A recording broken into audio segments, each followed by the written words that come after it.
your car in a very short period of time, even though you can't power the car because we would have had to spend $5 trillion on power stations.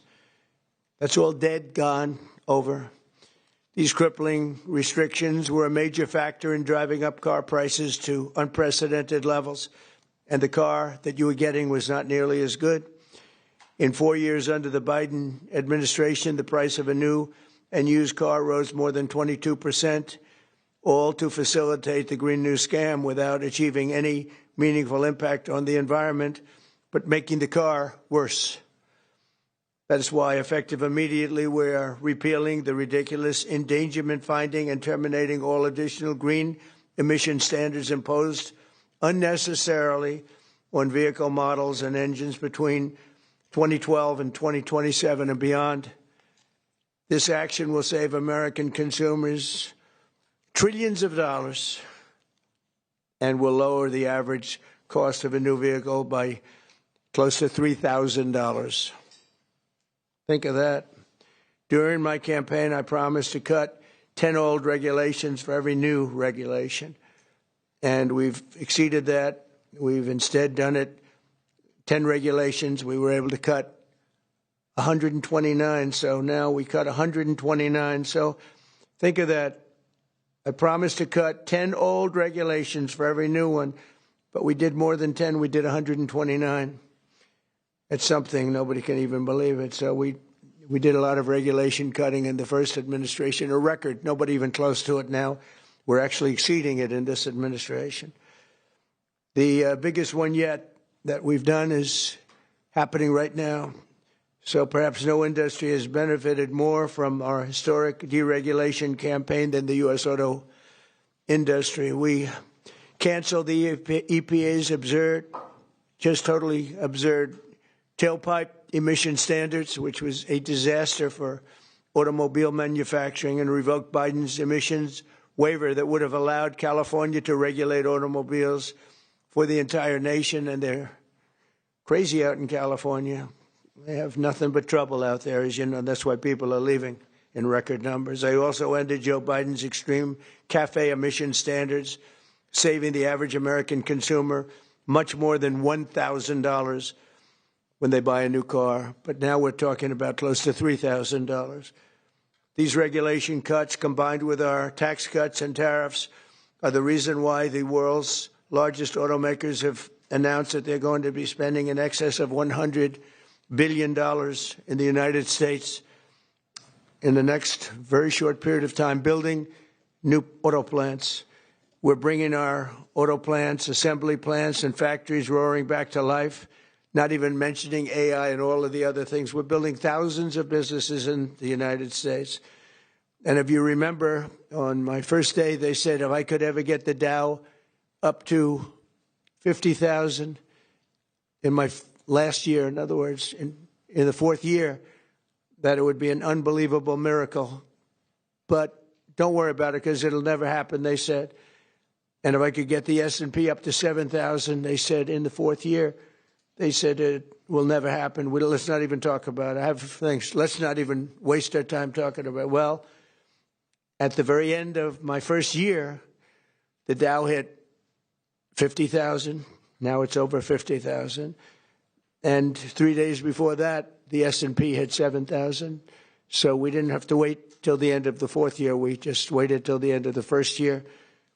We've never had a country in a position like this, and a lot of it's due to tariffs, and a lot of it's due to the fact that we had a great election, and a lot of good things have been done. One of the good things I did was put Lee Zeldin in charge of our environment.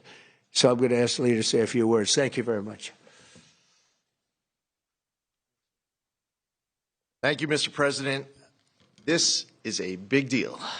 Under President Trump's leadership today, the Trump EPA has finalized the single largest act of deregulation in the history of the United States of America.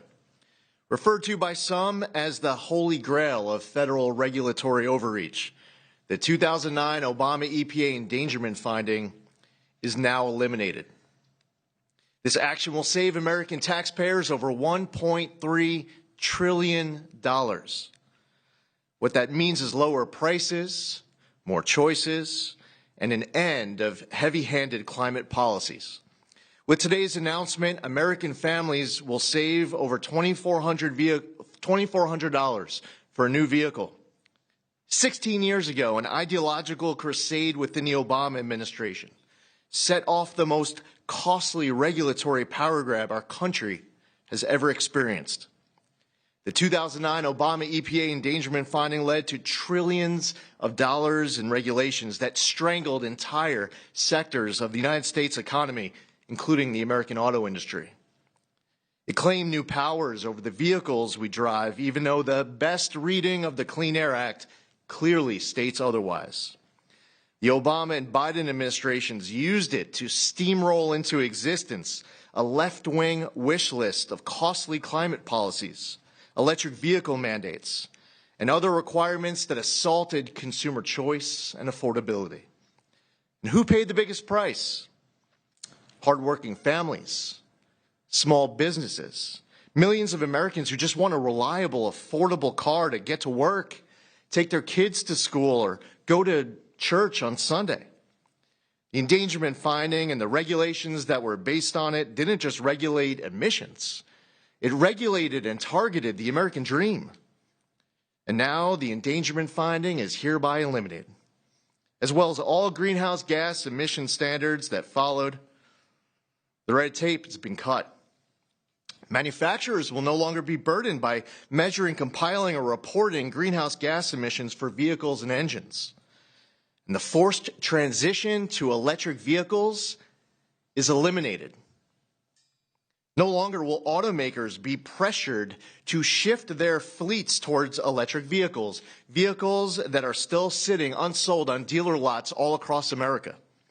And as a cherry on top, we are ending the federal government's push to get manufacturers to install that Obama switch, the almost universally despised start-stop feature. There will be no more climate participation trophies awarded to manufacturers for making Americans' cars die at every red light and stop sign. It's over, done, finished. Under President Trump's leadership, vehicle manufacturers can once again build what Americans want, not what politicians and bureaucrats in Washington demand. President Trump campaigned on reviving the auto industry, and he continues to deliver win after win after win, ending electric vehicle mandates, getting rid of the Biden cafe standards with Secretary of Transportation Sean Duffy, and securing massive new U.S. manufacturing investments and all of the jobs that come with it. Affordable cars mean opportunity. That means jobs, healthcare, education, and mobility, especially for working families and rural Americans who rely on their vehicles every single day. And this isn't just about making the American economy boom. It's also about restoring the rule of law, a fundamental principle of our great republic. For years, unelected bureaucrats twisted the Clean Air Act into something it was never meant to be. The Obama administration twisted itself into some kind of mental pretzel to invoke authority it didn't have and to sidestep Congress.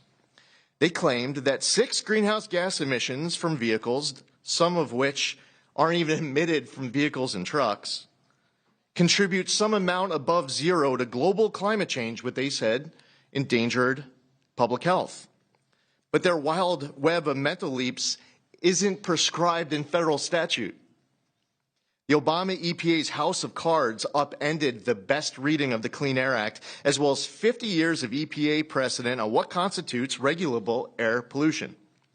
In the 16 years that intervened, the Supreme Court has established clear precedent in Loper Bright Enterprises and West Virginia versus EPA. And in light of these Supreme Court decisions and other developments, upon his swearing in last year, President Trump immediately tasked on day one submitting requirements, recommendations, research on the legality and continued applicability of the 2009 endangerment finding. And at Trump's speed, he wanted that research and recommendation turned around instantly. We looked at the Clean Air Act. We looked at what the highest court in the land had said, and we used a very simple metric. If Congress didn't authorize it, EPA shouldn't be doing it. Congress never voted for these climate mandates inside of Section 202 of the Clean Air Act. If Congress wants EPA to regulate the heck out of greenhouse gases emitted from motor vehicles, then Congress can clearly make that the law, which they haven't done for good reason. Today, we dismantle the tactics and legal gymnastics used by the Obama and Biden administrations to backdoor their ideological agendas on the American people. Following the plain language of the law, we have now realigned EPA's rulemaking to reflect the Clean Air Act exactly as it is written and as Congress intended, not as others might wish it to be. Where our predecessors focused on trying to make and please a few fear-mongering climate alarmists, the Trump EPA is making decisions to benefit all Americans based on common sense and reality. And the American people are tired of paying the price of political games. Last November, they voted for an administration that would listen to them. They told us that the price of a newer, safer vehicle was too high. They told us they didn't want cars that shut off at every red light. They told us dealers were sitting on lots filled with electric vehicles that nobody wanted or were buying. The Trump EPA listened. We heard you and we acted. And today's action does not change regulations on traditional air pollutants and air toxics. This EPA is committed to providing clean air for all Americans. Powering the great American comeback is based on the singular focus of providing clean air, land, and water for all Americans while harnessing the greatness of the American economy. That's a big difference from our predecessor. We believe that we can and must choose both. If you want an electric vehicle, buy one. If you want a diesel truck, then buy that. If you want a gas-powered vehicle or a hybrid, well, more power to you. That's what freedom and choice look like. We're restoring the rule of law, we're grounding policy in reality, we're giving power back to the American people. And we're bringing back the American dream stronger than ever before. EPA will never waver on its core mission of protecting human health and the environment, and this administration knows we can do that while ushering in the golden age of America. To recap, the 2009 Obama EPA endangerment finding and all greenhouse gas emission standards on light, medium, and heavy-duty vehicles that followed is eliminated. American families now will save over $2,400 for a new vehicle. Today, the single largest act of deregulation in the history of the United States, over $1.3 trillion, the elimination of the endangerment finding is signed, sealed, and delivered. That was long, but good. It was good. Maybe I should say great. It was great, and we appreciate it. Would you have anything to say, Russ? Please. Thank you, Mr. President. Literally no other president would have done this to get at the foundations of the Green New Deal, so tremendously excited that we are where we are today. Great work by Lee. I'm a little worried that this next year will be, EPA alone will be dereg east by the number of things that are going to come out of EPA. So great work to the team. $1.3 trillion in savings, massive historical opportunity. Thank you. Thank you, Russ. Big. Worthy of it. Thank you, Mr. President. Today is a historic day led by President Trump's leadership. No other president, as Russ said, would have undertaken this and at the speed we did. It was a great team effort. This is the model of the Trump administration, everyone working together, mission aligned. And Lee is also working on cleaning up the horrible situation with regard to farm equipment. You could use John Deere as an example and other companies where tractors are unbelievably expensive and don't work as well because of all of the environmental nonsense that was put on them.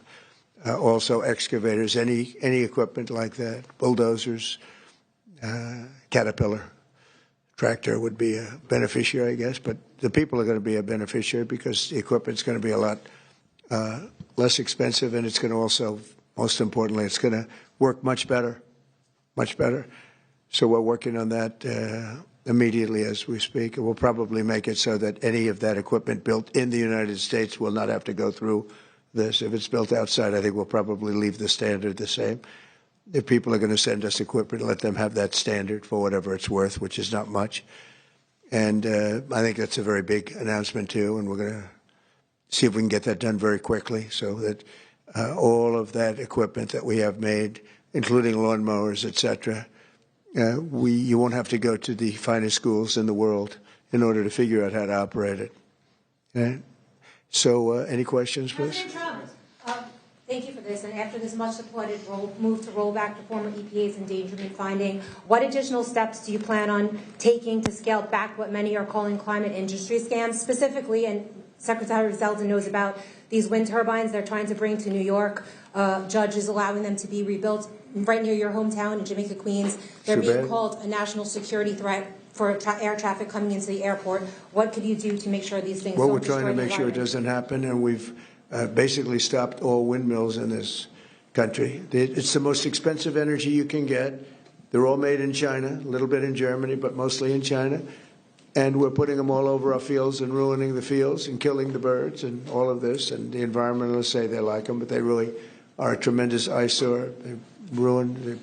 Europe has gone, as you know, it's gone to it. Europe isn't even recognizable anymore between immigration and because of, environmental things like the windmills, which are taking over. The people hate them. The energy is by far the most expensive. And we're fighting very hard to make sure that they don't get built. I hope we don't have one built during my administration. We inherited some contracts where they've gone down the line a little bit. We're trying to terminate them for a lot of different reasons. One of the reasons, as you had mentioned, it's endangerment for the military. It's also endangerment for airliners. So we're trying to take care of those situations now. They should have never been allowed in the first place. Yeah, please. Thank you so much for taking Sure. questions. What do you tell Americans who are concerned that the $1.3 trillion in savings does come at a cost to public health and the environment based on science? I tell them don't worry about it because it has nothing to do with public health. This was all a scam, a giant scam. This was a ripoff of the country by Obama and Biden. And let's say Obama started it and got it rolling. And a terrible ripoff. They'll have more money to spend for health care, if you look at it. Now they can go out and spend it on something that's meaningful. And nobody's doing more for health care than the Republican Party. And that starts with the fact that prescription drugs are going to be coming down at numbers that nobody's ever seen before. They're falling. We were paying the highest prices in the world by far, sometimes by 10 times more than other countries. Now we're going to be paying whatever the lowest price is anywhere in the world. We're going to be paying that. It's called favored nations, most favored nations. And I think it's the biggest thing to happen in this world, the world of medicine, prescription drugs, ever. There's never been anything like it.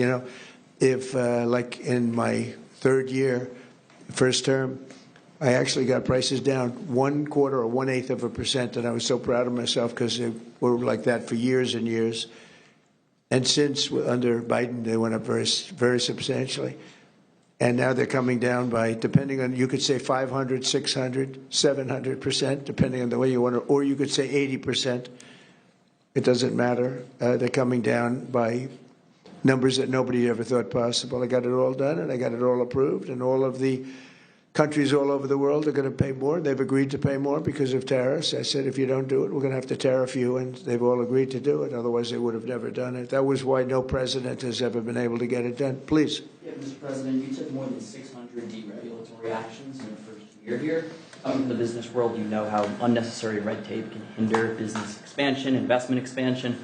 Given the magnitude of this announcement here today and the deregulatory action you took in your first year, how much economic growth can we expect to see as your term progresses? It's a great question. I think that it'll be enormous. Who knows really what the number is, but I can tell you in terms of economic growth, we have $18 trillion being invested in this country right now, the most ever of any country by far, not even close. Think of it, no matter where, not just here. $18 trillion is coming in, and that money is being spent right now as we speak in new plants and equipments. And you may have heard Lee mention, I mentioned also, that over $100 billion is going to be spent in this very short period of time just by foreign auto companies on building auto plants in the United States. I'm the greatest thing that ever happened to the United Auto Workers. You know, the head man was not been nice to me, but now I understand he's saying this is the greatest auto president in history. But the auto workers gave me their vote, and they knew what I was doing, and they know what needed to be done. The tariffs saved them, but this is now taken it to a level that I think, Lee, that nobody ever thought even possible. They thought this was nobody would have the courage to do it. We have to have the courage to do it because we're making America great again. This is a big factor in making our country great. If you look at some of these cars, they didn't even work. They had computers all over the place trying to save a half an ounce of fuel. We have fuel for the next 500 to 1,000 years under our feet, and they're trying like hell to save a half an ounce of fuel. The whole thing is just crazy. Please, go ahead, please. Mr. President, is climate cooperation with China no longer in America's interest? And could you please confirm that you are going to visit China the first week of April? Yeah, I'll be visiting President Xi in April. Look forward to it. He's coming here later in the year, and I look very much forward to it. No, our relationship with China is very good right now, and this is, not relevant too much having to do with China, what we're announcing today. But no, my relationship with President Xi is very good. Yes. Following your meeting with Prime Minister Netanyahu yesterday, has your thinking changed at all as it relates to these negotiations with Iran or the timeline with Iran? We have to make a deal, otherwise it's going to be very traumatic. Very traumatic. I don't want that to happen, but we have to make a deal. They should have made a deal the first time, and they got Midnight Hammer instead.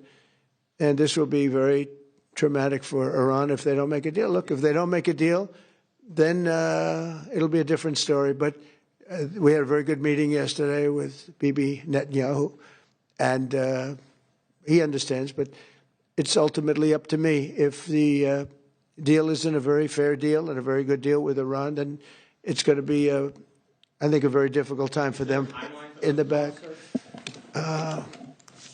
I guess over the next month, something like that. Yeah, it shouldn't take, it should happen quickly. They should agree very quickly. Yeah.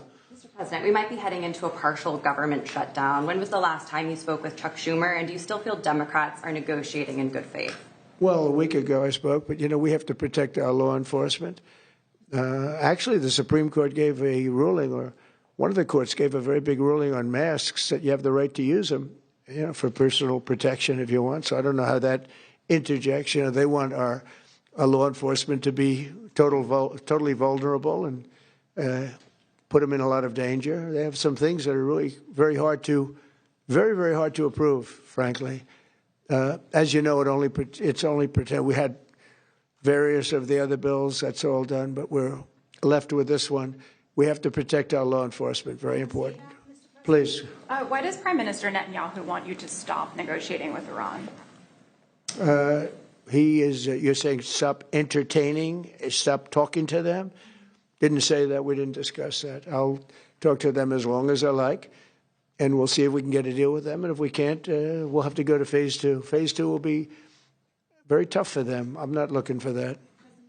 Mr. President, there are currently 0 Israeli hostages left in Gaza because of you. Thank you for that. Thank you. And now that the war is ending in Gaza and Israel, I wanted to ask, do you believe Bibi bears any responsibility for the security failures that we saw on October 7th?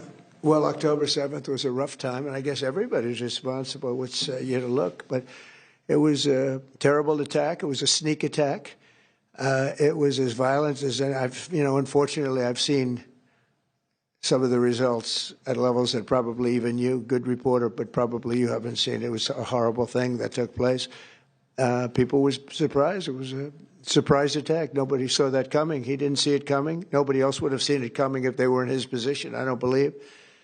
But I can tell you he's been a very good wartime prime minister. He's been very strong. We've worked with him very well. We had tremendous success with Iran and everything else we've done.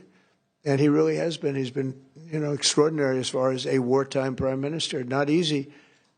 And, you have a president that refuses to give him a pardon. I think that man should be ashamed of himself. A pardon over this trial that's going on. The president of Israel, the primary power he's got is the power to give pardons. And he's not, he said he's given it 5 different times, but he doesn't want to do it because I guess he loses his power. I think the people of Israel should really shame him. He's disgraceful for not giving it. He should give it. But Bibi's been a great wartime prime minister, and I've been the best friend to Israel I think that they've ever had. A lot of people say beyond presidents that they've ever had, and we will continue to be. Yes, ma'am. President, voter ID polls very well nationally. Even the majority of Democrat voters want it. Right. So why do you think Senate Democrats are resisting the SAVE Act? And what is your strategy and realistic pathway to getting the SAVE Act passed to ensure free and fair elections for the next generation? It's such a great question. I appreciate it, actually, because it's called the Save America Act. We've changed the name. It's the Save America Act, and the Democrats are against it. I heard one of them say, we will stop the Save America Act. No, we're trying to save America. And it has to do with largely voting. And basically, it's got three very simple points. It's got voter ID, photo ID, but voter ID with a photo, right? It's got the confirmation of U.S. citizenship. You have to be a citizen. So you have a vote, you have an ID. That's about a 99% one. And I think 90% with Democrats. Then you have confirmation U.S. citizenship. That's about a 99% one with Republicans, about 86% with Democrats, except Democrat politicians because they cheat on elections. And then you have no mail-in ballots. And it would be no mail-in ballots, very important. You know, we're the only country in the world that does a system like we do. We're the only country in the world that has mail-in ballots. The way we do this is unbelievable. It guarantees cheating. So it's no mail-in ballots with the exception of disability, illness, military, or if you're traveling, you can get an exemption. You know, if you happen to be out of the country for a good reason, you can have an exemption. So with exceptions, it's no mail-in ballots, and that will assure the security of our crooked elections. We have crooked elections, yeah. Fired or disciplined that staffer who posted the video from your account that included the Obamas? No, I haven't. That was a video on, as you know, voter fraud, and fairly long video, and they had a little piece and had to do with the Lion King. It's been very well, it's been shown all over the place long before that was posted. But that was a very strong, and I'm sure you saw it, a very strong piece on voter fraud, and the piece that you're talking about was all over the place many times, I believe for years. Yeah, please. Mr. President, were you aware that Secretary of Commerce visited Epstein's Island, and do you continue to have to... No, I wasn't aware of it, no. I didn't. I actually haven't spoken to him about it. I wasn't, but from what I hear, he was there with his wife and children, and I guess in some cases, some people were. I wasn't. I was never there. Somebody will someday say that. I was never there. Yeah, please. This announcement that you made today, Mr. President, comes on the heels of a January jobs report that smashed industry expectations. Smashed all records. And a big feature of that was you reprivatizing the economy, an economy that was bloated with federal employment under the previous president. What's your message to Americans following this jobs report that smashed industry expectations? Is this just a sign that the best is yet to come? Thank you. The jobs report's amazing in certain ways because we have tremendously fewer federal employees, way down. And now I could have left them and added to what we did, and we would have had almost 100% employment. I could have gotten a great kick out of the fact that we're 100% employed. But we got rid of tremendous numbers of federal workers, and they hated me for it. Now they love me because most of them have gotten jobs in the private sector for 2 and 3 times more money than they were being paid by the federal government. We had some jobs where you had 10 workers for one job, 10 workers for a job that one person should be doing. And we've gotten rid of a lot of those jobs. And by getting rid of them, these people became available to work in the private sector. And as you know, the numbers are incredible. So the job numbers are incredible. The financial numbers are beyond belief. Again, they thought it couldn't be done in 4 years, and I did it in 1 year. And the numbers you're going to see is these I don't know if you notice also construction numbers, the jobs for construction workers. You know why? Because they're building plants all over the United States. That's why. And when these plants open in a year from now, some sooner, some a little bit later, But when these auto plants, AI plants, and thousands of other types of plants, when they open over the next period of a year, year and a half, you're going to see numbers like we've never seen before in this country. Thank you very much, everybody. Thank you. Thank you. Thank you, Mr. President. Let's go. Again, that was a live look out of the White House where President Trump and EPA Administrator Lee Zeldin just announced a sweeping deregulation action. They formally repealed the EPA's 2009 endangerment finding, the legal and scientific determination that greenhouse gases like carbon dioxide and methane endanger public health and can be regulated under the Clean Air Act. The president said that finding has no basis whatsoever. He argued the opposite, saying fossil fuels have saved millions of lives and lifted people out of poverty. Trump also said the Obama-era rule damaged the auto industry and drove up prices for consumers. He says revoking it will bring car prices down and save Americans money. The president then answered questions from reporters, including a couple of questions from One America's Daniel Baldwin, and said in terms of economic growth, $18 trillion is being invested in our country, and the response from industry leaders over the latest jobs report smashing expectations has been very positive. Trump said his relationship with Chinese President Xi Jinping is very good, and he also praised Israeli Prime Minister Benjamin Netanyahu. Well, meantime, the president praised his Attorney General Pam Bondi following a House Judiciary Committee hearing. In a Truth Social post today, Trump said Bondi was fantastic at the hearing, despite being under intense fire from the radical left. Bondi testified before Congress Wednesday and defended the Justice Department's handling of the Epstein files. The Attorney General also spoke on the agency's success combating crime and helping making America safer. In his